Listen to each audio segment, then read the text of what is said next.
disappearance of Malinda Ford. The disappearance of Malinda still remains an unsolved history. It's a cold case file.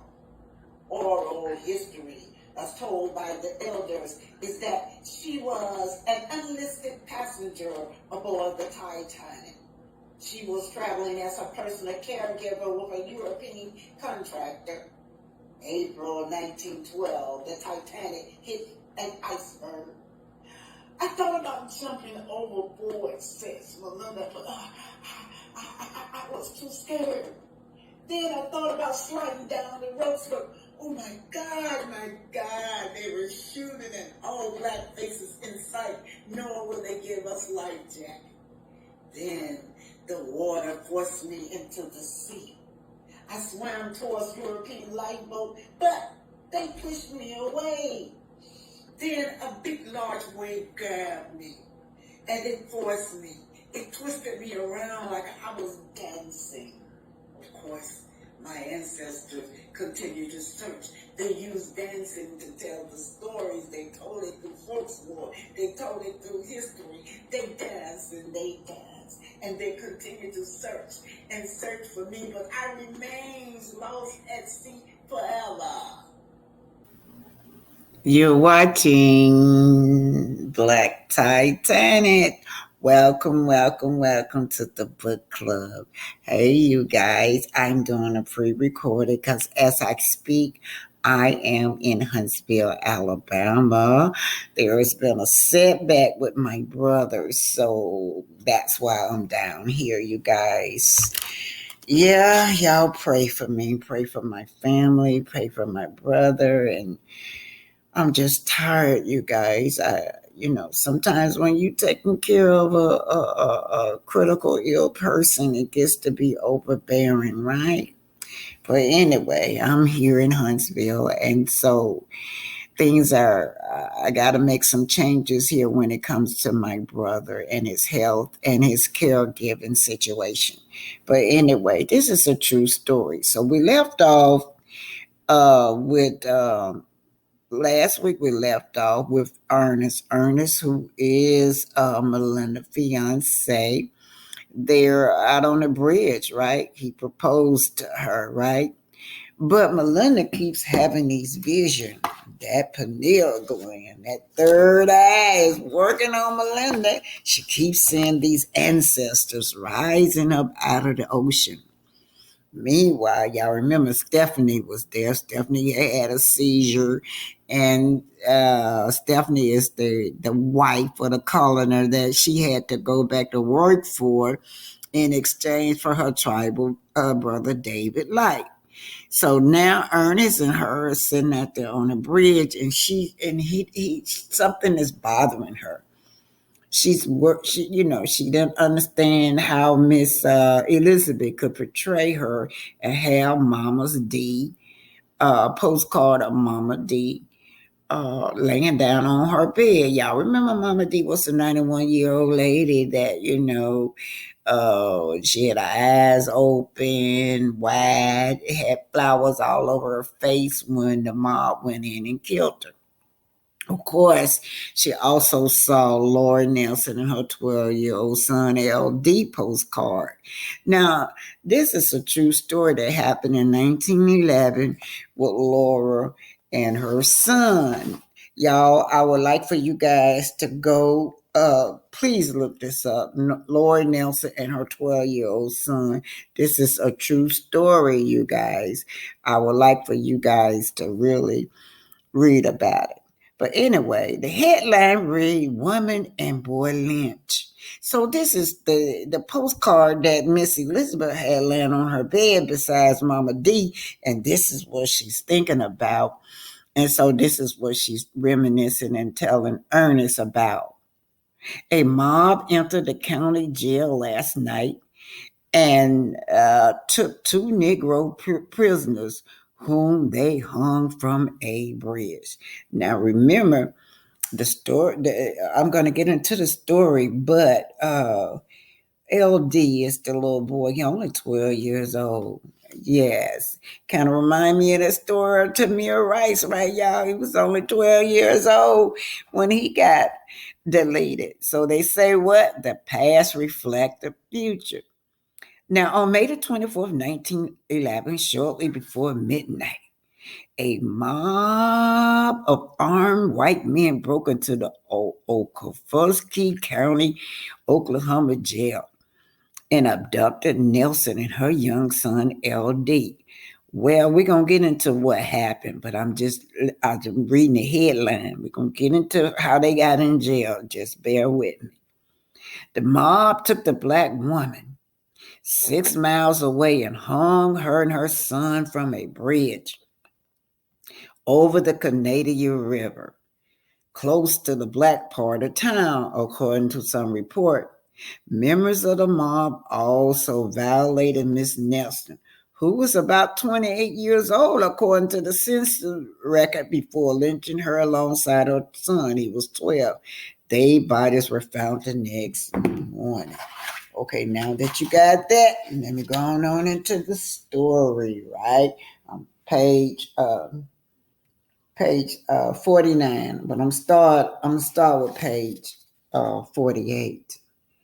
Miss Elizabeth was supposed to be non-racist. She bought a postcard of the Clarks and Mama B tragic death out of the gift shop. Now, that's the Nelsons, you guys, but I named them the Clarks in my book. How did it happen, Ernest asked. This fat white shell with his big pot belly hung over his belt. Yeah, he had a big old fat shell. Yeah, his teeth were brown from the snuff, y'all, which always dripped down the side of his mouth. His teeth were just black, y'all. He knocked on the Clark's door. Remember, the Clarks are the Nelson, y'all. The sheriff excuses Herbert. He accuses Herbert of stealing a cow. Okay, Herbert is Laura's husband, but in real life, it was the 12-year-old boy that they accused of stealing meat. Okay, he accused Herbert, her husband, of stealing a cow. As the colonizers searched the farm, the sheriff seized a shotgun. It was sitting against the wall in the back room. Sheriff, you know that shotgun belonged to me, Herbert said. Yeah. During this time, the sheriff attempted to unload the gun. A shot fired. It hit one of the deputies as he entered their cabins. He grabbed his chest, y'all. It hit him in the chest. Oh, it just started using blood because that shotgun put a big old hole in that deputy's chest. He was bleeding, y'all. To the floor he falls. The other deputy rushed inside. Their friend was bleeding to death. He was he was gasping for air. He died. Of course, the sheriff blamed the Clark family, which is the Nelson family. He died. Of course, the sheriff blamed the Clark family. You some cold-blooded murderer, the sheriff said, with all that snuff dripping out of his mouth and them brown teeth. Deputies added, you going to jail. You are going to jail. Of course, Herbert, that's the husband. Louise, that's really Laura. And the son is really LD. Lawrence were arrested. The Clarks were put on a train. Oh, wow. They were sent from Alabama to Oklahoma, from Bessemer to Alabama to Oklahoma. The hearing was before Justice Dean. He charged all three of them with murder. The dad was taken out of court first. Days later, the dad was shipped 200 miles away. So now, here go the story. Louise and her son. Now look, you guys, on page 49. This gonna be the last page. After starting next week, we're getting into the meat of the voyage, okay? This is really just the introduction, right? Meanwhile, the jailers brought dinner to the cell for Louise and four other Aboriginal black females. So Louise was in jail with four females. And by her 12-year-old son, he was in a cell by himself. First, he gave Lawrence, who is in real life, they call him LD, his dinner. His cell adjoins his mom. Afterwards, the bailiff opened the female cell. Then his eyes was fixated on that 17-year-old beautiful chocolate black girl. As he pulled his pants down, he set the food tray on the floor. He said, "Y'all know what y'all have to do before eating. Y'all know what y'all have to do before eating." He attempts to violate the teenager, y'all. Suddenly, Louise smacks him. Laura smacks him. Pow! Enraged, he turns to her. He chokes her. Out of the holster, the teen grabs the gun. Yes. "I can't take it anymore. I just can't take it anymore," she says. "I can't take it every night. Every night you creeping in here and you violating me. I can't take this no more." The bailiff begs for his life. Now remember, she done got the gun out of the hose. The teen shot him. Pow, pow, pow, pow, pow, in the forehead. Then she click up. She shot herself. She died ASAP. "I just can't take that anymore." She said, "He creeping in my room." So, and this is, y'all remember this case in 2016? The violation case of Oklahoma cop Daniel Hostlaw grabbed media attention when a group of black women accused him of violating him. Y'all remember about this cop now. This is in 2016, Hostlaw. The abuse takes place while he was on duty. He profiles these women as nobody. Most had criminal records. That's why he would violate them while he was on duty. If y'all don't know about that Hostlaw case, y'all need to go back and read up on it's spelled HOL, like hoax, HOLZCLAW, Hostlaw. He profiled these women as nobody because most of them had criminal records. But so they feared to report this sexual abuse or this sexual assault. The issue is, who would believe us, these women felt like? If I tell, nobody's going to believe me. Nonetheless, most of the time, the prisoner guards are protected by the law, and the victim credibility is minimized. And that's what Hostlaw thought. In Hostlaw's mind, they were black and they were ghetto. He had nothing to apologize for, and he didn't do it. He jumps into victim blaming. "These women are looking for a lottery ticket," he said. Now, he did say this, you guys. I forgot how many women he had violated, but I do know it was over 10. And because they were black women, it's because they had criminal records. Yeah, he never would apologize. Among one who reported the violation was a 57-year-old African American grandma. Yeah, she had to stand up for everybody. She describes the fear of death as she kept her eyes on his gun and his holster because he was making her do some oral sex with him. He called the grandmama. This is true, y'all. Y'all need to go back and read on HOLTZCLAW. I need to write that down for y'all.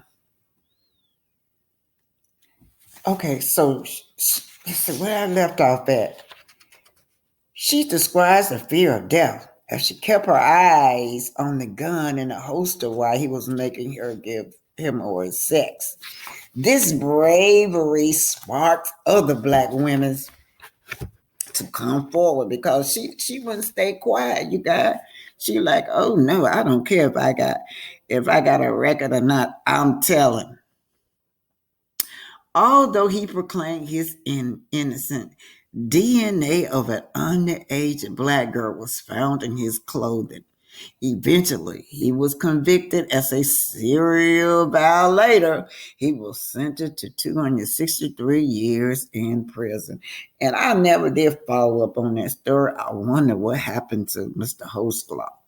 The physical and psychological trauma of violations are known to manifest as depression. Sure, sure. Depression and a feeling of unworthiness emerges.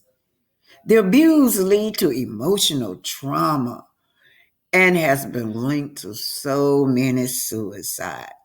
What's more, black females' incarceration rate is higher than any other race.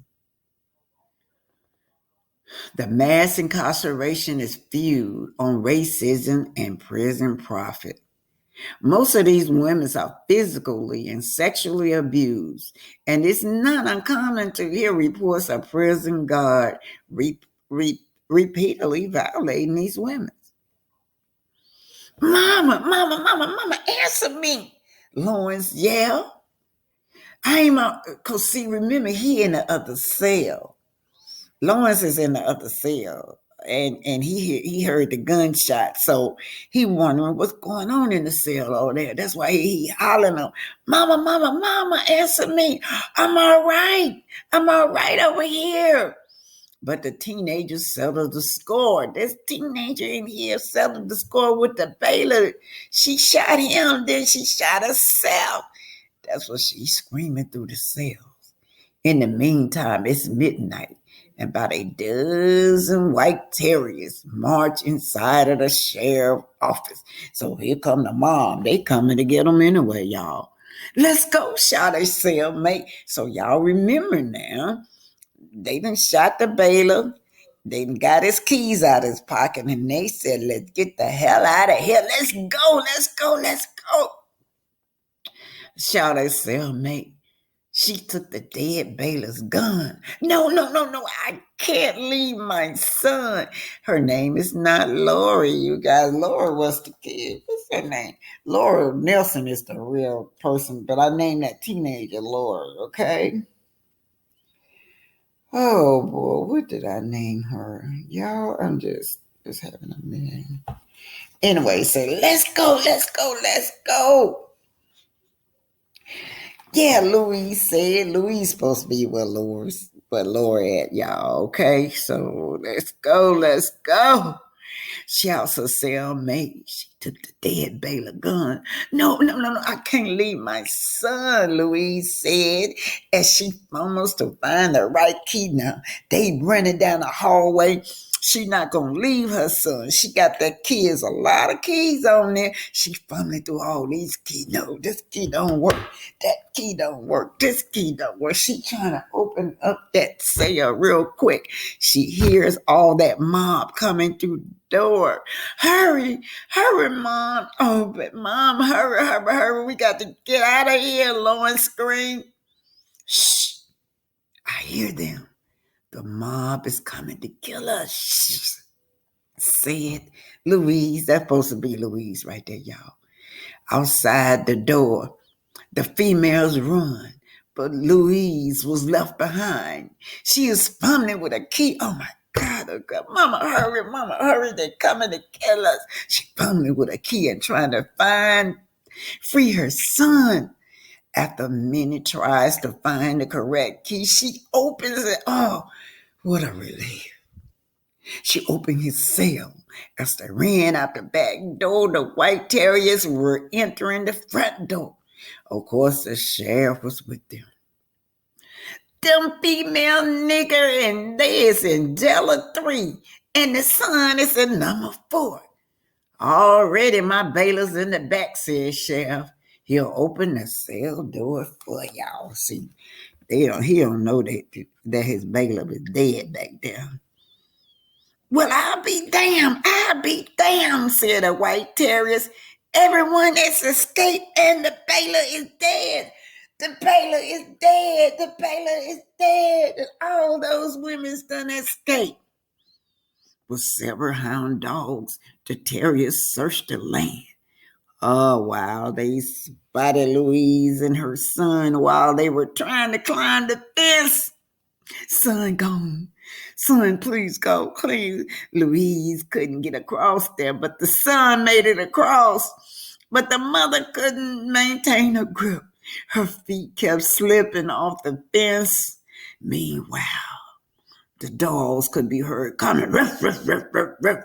The dogs were coming and barking as Louise yelled, "Run, son, run! Run, leave me, son. I can't get across that. Run, son, I can't get across. Run, son, run." The white terrors began to shoot at them. The son ran, but the mom was seized at the fence. As at that fence was what several of them violated her. In the meantime, and with the dog, the others searched the woods. About 2 hours later, the bloodhound had found Lawrence. He trembles as the dog was biting him all in his flesh. He was screaming, oh, the dogs would bite him.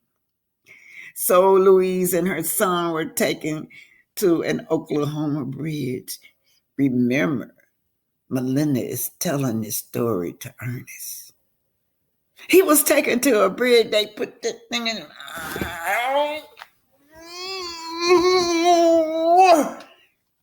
They gagged him. Oh, they gagged him. Yeah, he was taken to the bridge. Then they pulled his pants down and they attempted to violate him. Suddenly, she wasn't finna let them violate her son, so she pulled the shelf gun out of his holster. At random, she started shooting. You're not finna violate my son. She hit some of the terriers in the leg, the chest, the shoulder. She killed 2 of them. They struggled to take the gun away from her.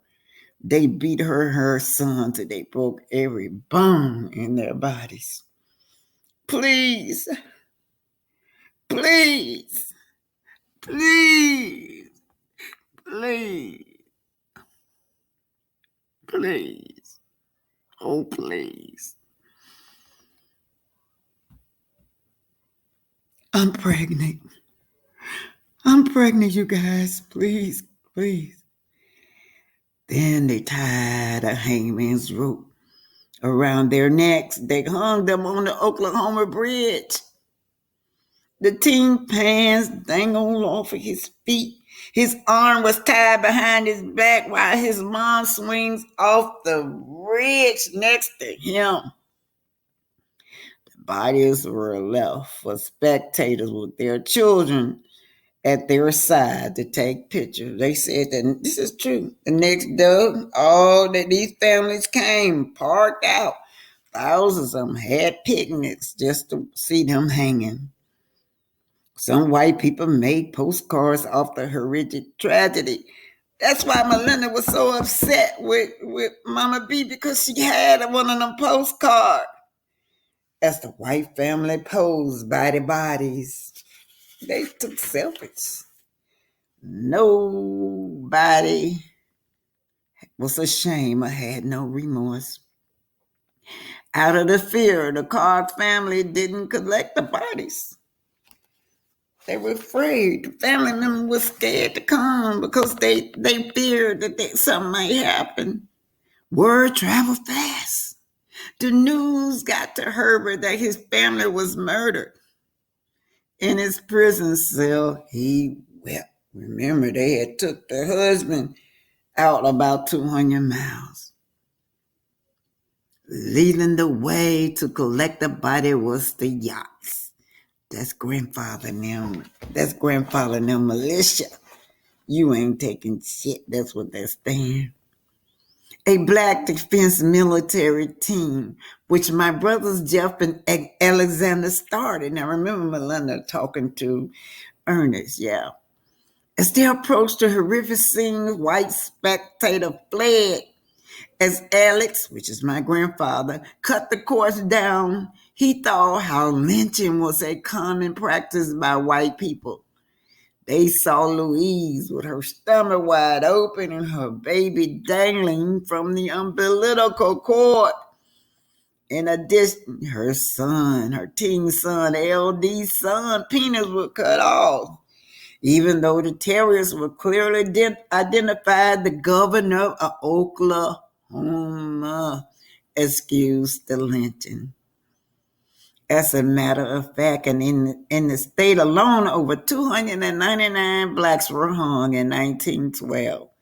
This is true, y'all. This sparks a profit for white people because they sold the pictures from door to door. They were memes. Yeah, you could even go to the post office and see and get it. After Alexander and his tribal brothers, members buried the Nelsons, they seek justice. So they strapped up with high power arms, and Alexander divided his men to different local cities. Each of them was armed with dynamites. As the dynamites discharged, it exploded. It exploded the white churches. Yes, blowing up everyone in it. It exploded a rich and famous all-white motel. It even exploded the sheriff's office along with all his bailiffs and white prisoners. Or you can hear the glass popping and shattering, and pieces of furniture was blown miles away. Following the destruction of the cities, white families fled into the woods. As Alexander and his men searched the woods, he said, "No mercy! I don't want no mercy spirit, including women's and children.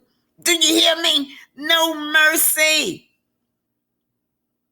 Ah, the promised land for us is just an illusion, said Ernest. And Malinda ended the story. Well, Louise's husband was in prison 200 miles away. Malinda said it saved his life. Meanwhile, Malinda keeps seeing flashes. I can't get these flashes of our ancestors straight just rising out of the ocean. It was as though they were trying to warn her. Then she looked at Ernest. She said, "Let's go, Ernest. Let's go inside my cabin." As they walked to the gym, Ellen shouted, "Surprise! Surprise! Surprise!" They walked down to the gym. The room was packed with African descent. In addition, the table was filled with cupcakes and wine and food, complimentary from the Haitian cook, Mom Annie. "We surprised. Are you surprised? We really didn't expect this pre-wedding party." It was as though we were royalty, thought Malinda. Then she heard a knock. Everyone cheered because knocking on the door is a Ghana custom.